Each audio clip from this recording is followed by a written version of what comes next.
Hello, habari, karibu tena katika chaneli yetu ya JW Sabo Clinic. Naitwa Dr. Jimmy.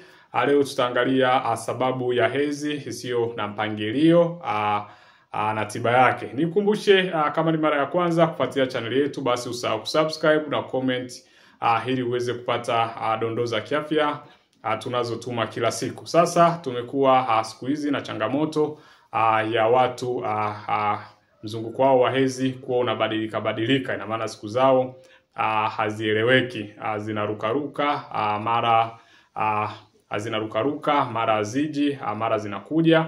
Hii ni changamoto ambayo imekuwa ikiwakuta wanawake wengi, na wengi pia wamekuwa wakijiuliza, je, ni changamoto zipi ambazo zinapelekea hedhi kubadilika mara kwa mara.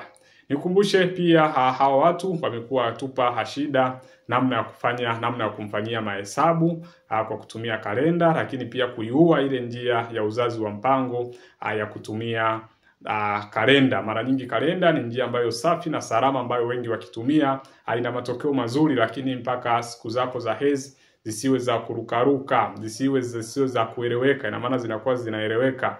Kuna wanawake ambao wapo kwenye hiyo system, na ni system nzuri sana. Kwa hiyo na kukosekana kwa siku zako kuwa zinavurugika pia imepelekea ndo sababu pia ya kutumia njia za uzazi wa mpango moja kwa moja. Sasa nitaelezea ni sababu zipi ambazo zinawafanya mara nyingi hedhi isiweze kueleweka. Siku zako sio za kueleweka, mara zije, mara zisije, mara zirukeruke, hazieleweki, mara tarehe hii, kesho tarehe hii, mwezi huu tarehe hii. Kwa hiyo imekuwa ni vurugu mechi.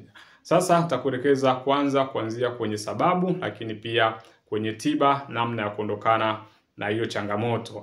Sababu ya kwanza inayopelekea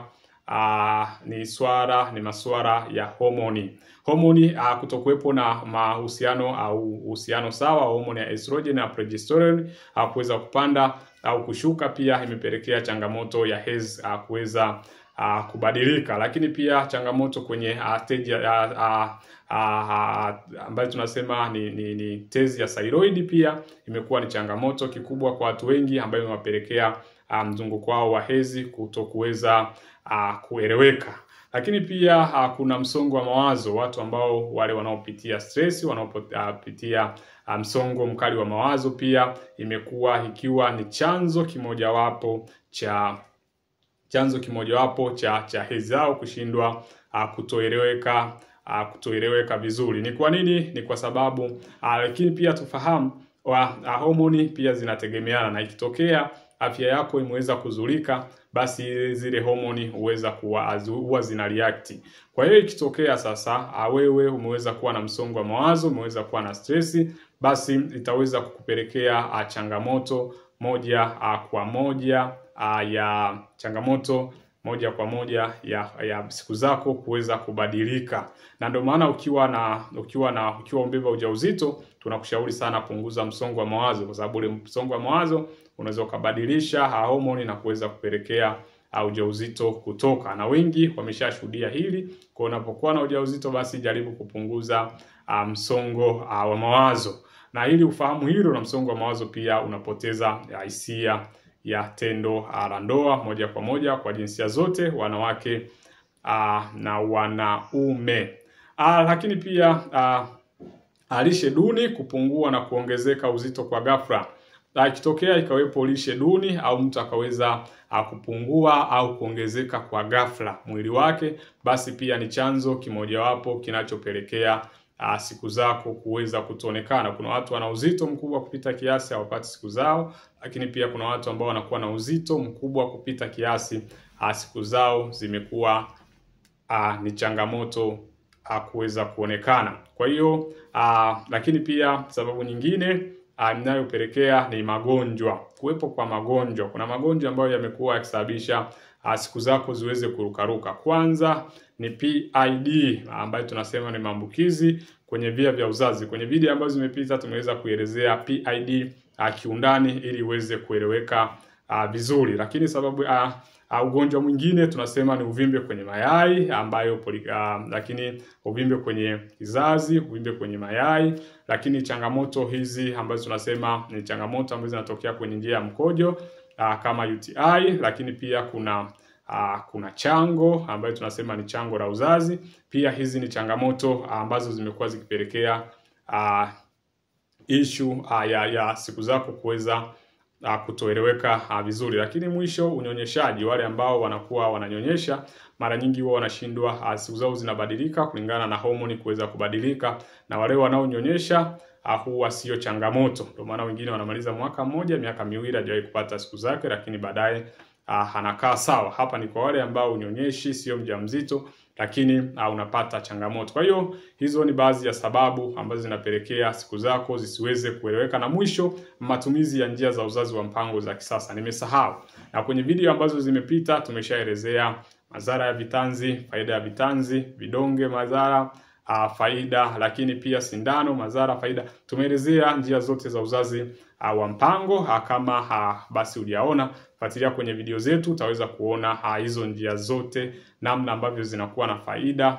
na madhara. Kwa hiyo na hizi pia zimekuwa ni chanzo kimojawapo kinachopelekea hizi kuweza kurukaruka na kushindwa kueleweka. Sasa namna ya kuondokana na changamoto hii ya siku zako kuweza kurukaruka na kushindwa kueleweka. Cha kwanza unachotakiwa kufanya, fanya mazoezi. Fanya mazoezi ili nyonga zako ziweze kukaa sawa. Watu wengine hawafanyi mazoezi.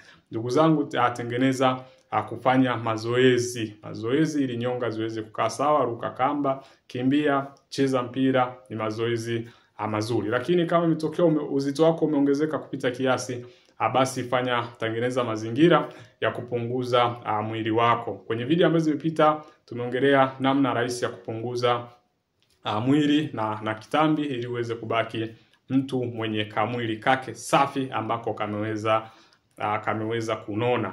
Lakini pia namna nyingine ya kuweza kuondokana na changamoto, tumia maji ya kutosha. Kunywa maji ya kutosha. Unapokuwa maji ya kutosha, basi inaweka, na tunasema 75% ya mwili wa binadamu ni maji. Kwa hiyo unavyokunywa maji pia ni njia nyingine inayokufanya wewe uweze kuondokana na changamoto hiyo. Na mwisho, fanya detoxification, namna ya kuondoa sumu mwilini. Tumeelezea vitu vingi vya kufanya, vitu gani vya kufanya kuweza kuondokana na sumu mwilini. Kuwepo kwa sumu nyingi mwilini pia ni chanzo kinachokupelekea wewe uweze kupata siku zako kuweza kurukaruka, hazieleweki. Na mwisho, acha kutumia njia za uzazi wa mpango na matumizi ya P2 kiujumla.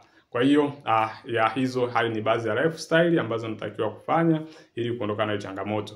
Lakini tiba ambayo unatakiwa tumia tangawizi na asali. Chai ya tangawizi na asali imekuwa nzuri kutibu changamoto hii.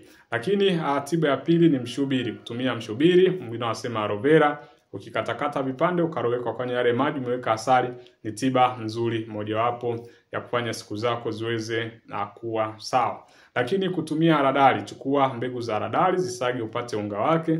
Ukishapata ule unga wa mbegu za haradali, basi utaweza kuchanganya na maziwa, utakunywa kwa siku 7 na baadaye utaona siku zako zimeanza kwenda kwenye mfumo unaotakiwa. Lakini mwisho, meza punje za vitunguu saumu. Punje 4 mara 3 kwa siku, 4 asubuhi, 4 mchana, 4 jioni. Lakini hii meza kama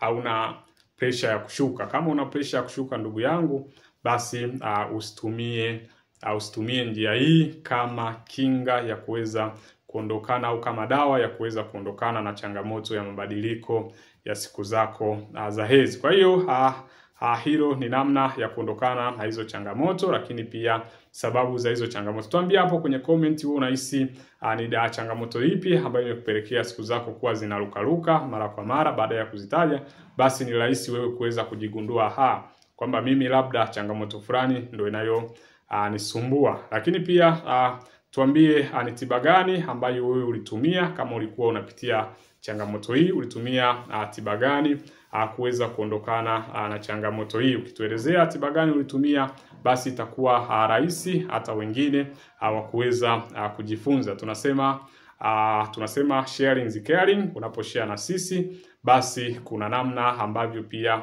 wengine wanaenda wanaelimika, na wengine pia wanatoa vitu gani walivifanya na wewe rahisi kuvifanya ukiwa huko nyumbani, kuweza kuondokana na hii changamoto. Nikukumbushe, kama ni mara ya kwanza kufuatia channel yetu, basi usahau kusubscribe na comment ili uweze kuwa mtu wa kwanza kupata dondoo za kiafya tunazotuma kila siku. Karibu na Mungu akubariki.